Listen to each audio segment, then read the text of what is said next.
Now Shaitan, his job is to try to mess us up in some way, get us off the straight track. So I'll highlight some of the ways he uses our past against us, and we think these are thoughts that are happening inside of our own heads, while it's actually the Shaitan. And that's one of his great successes, is you think that these are your own thoughts, but these are wasawis. These are just whispers of the devil, where he's trying to make you fall back into something that you may have fallen into before. One of the ways that he does that is that maybe, for example, you used to be a better person. Maybe you used to be more diligent with your prayers. Maybe you were more observing of, if Allah forbade something, you stayed away from it. And if Allah said this is allowed, and that's the only thing, you were content with that. And you didn't fall into Allah's disobedience. And you were good. You could look back and you say you were good. And some people are like that. They look back and they say, you know what? There was a time I was a much better person. I'm disappointed with myself now. I remember the time when I used to stand in prayer and I used to cry. I don't know the last time I've shed a tear. Or I used to feel so much connected to Allah. I used to just kind of do dhikr all the time. I used to make the dua for coming into the house or leaving the house or going into the restroom or coming out of it. Or I used to just have every excuse to remember Allah. I used to be much kinder with my words.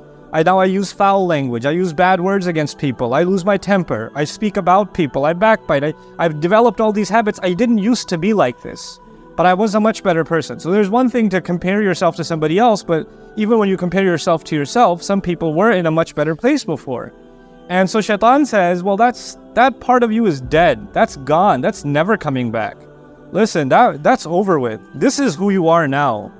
And he'll make you almost give up on yourself. While the reality is that if you were capable, if Allah made you capable of living a certain way and living by a certain standard, and you upheld it, you were able to do it, then that actually means that you will forever be capable.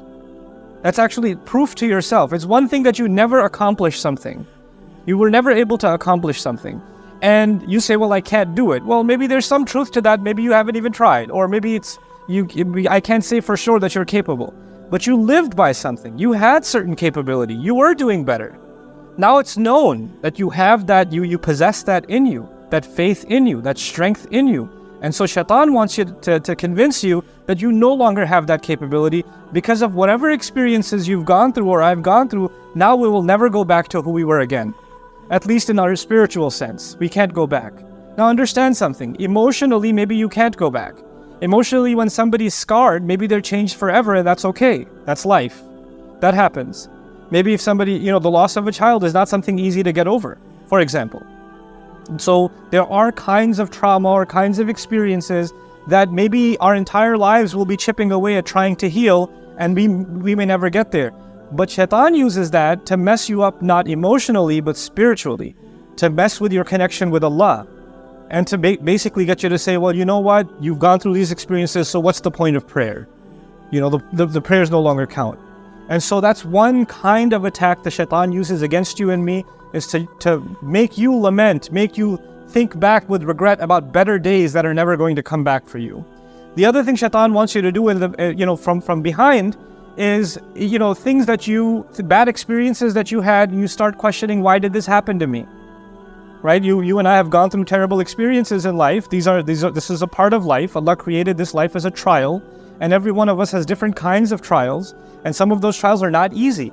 And when you think about what happened, it's very painful, and it can be paralyzing. It can be something that you're overwhelmed, almost reliving the event that occurred in the past. And one of the things Shaitan wants is to keep you there, to keep you thinking about the past, to keep you thinking about what happened, and keep questioning, why did this happen to me? Why did this happen to me? Why did this happen to me? Maybe I deserve it. Maybe I'm cursed. Maybe I'm no good. This is why Allah is angry at me. This is why He made this happen to me. And so you live in that moment that happened some time ago that Allah actually brought you out of, but Shaitan doesn't want you to come out of it. He wants you to stay in that hopelessness because he wants you to be convinced, like he is convinced, that Allah has no hope for him, or that he's hopeless case. There's no turning back for him, or that Allah hates him even. So people will develop, you and I might develop, because we're thinking about that event all the time, not just anger towards people who hurt us, but even towards Allah. Like, why did He let this happen to me? Why did He do this to me? I didn't deserve it. And so when you think about the kinds of experiences that prophets went through, alayhimu salatu wassalam, you'll appreciate something. Allah, the prophets Allah talks about in the Quran are in so many cases people that had such difficult lives. They had such, even before they became prophets, they had extremely, extremely difficult lives. Think about the life of our own messenger, sallallahu alaihi wasallam, whose parents die in childhood, right? Who goes through, one care to another care to another care, and every time he has somebody that is basically taking care of him, they pass away, and he's passed on to someone else, and he's passed on to someone else. How difficult is that for a child? How difficult is it for a parent to lose their child? Our messenger experienced losing children, sallallahu alaihi wasallam. And the thought to come, why did I deserve that should happen to me? Or why did my child deserve to die like this? And every time you see somebody else's child healthy and running around, it reminds you of the child that you don't have anymore. That sort of thing. So these are the kinds of pains Allah put even prophets through, alayhimu salatu wasalam. The reason I'm saying that is for you and me to know that these pains that we experience in life are not a proof that Allah has cursed you, or Allah is angry at you, or you're going through bad experiences because Allah is mad at you and Allah is punishing you for something. That's not the case. Some of the best people that ever lived had very difficult lives, had very hard times. And it's not because Allah doesn't love them.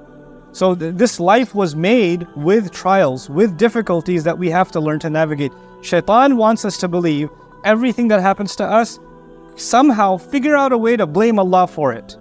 Figure out a way to blame Allah. Why? Because that's what he did. فَبِمَا أَغْوَيْتَنِي. He blamed Allah. When he refused to do sajda and he was cast out, he blamed Allah immediately.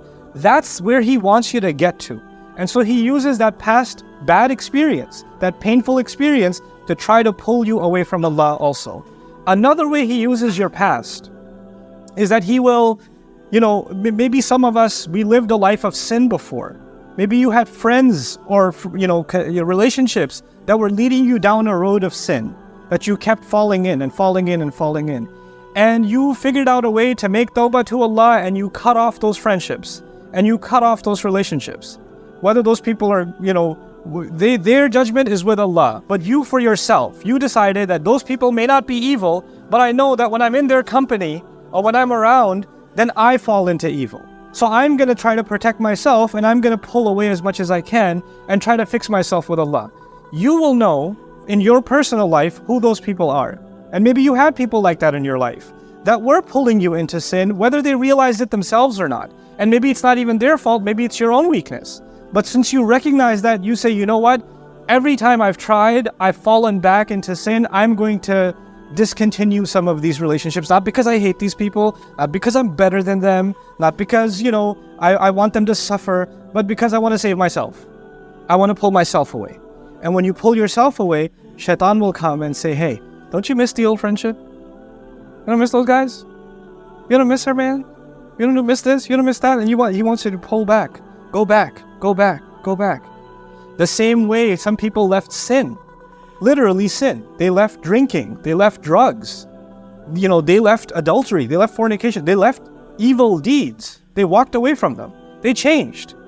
But sometimes the devil comes and triggers you and says, hey, you're going through a hard time. Just one time. Just go back. Not forever. But come on, you had a hard week. It's been a tough month. You've gone through a lot. Just go back just a little bit. And you know what that used to be like. And they say in Arabic, there's a saying in Arabic, kullu mamnu' matlub. Everything forbidden is desirable, right? So even though after faith, you develop a regret and an embarrassment over the sins you and I may have committed, and we develop almost a hatred for repeating those sins again, at the end of the day, we're also human beings, and human beings have temptations and desires, and that's one of the things that Shaitan wants to manipulate. So he'll try to pull you back and try to get you to say, hey, come on. You know how it used to be, right? It was so much better for you. You felt so much easier. And why deny yourself? Who's gonna find out? Just go back. So he wants to pull you back into a way of sin. This is the way that he comes at you from behind. So many pulls at you from what is drawing you into what used to be. And you have to be mindful of that. هذا وصلى الله على نبينا محمد وعلى آله وصحبه أجمعين. جزاكم الله خير. May Allah reward you. Wassalamu alaikum wa rahmatullahi wa barakatuh.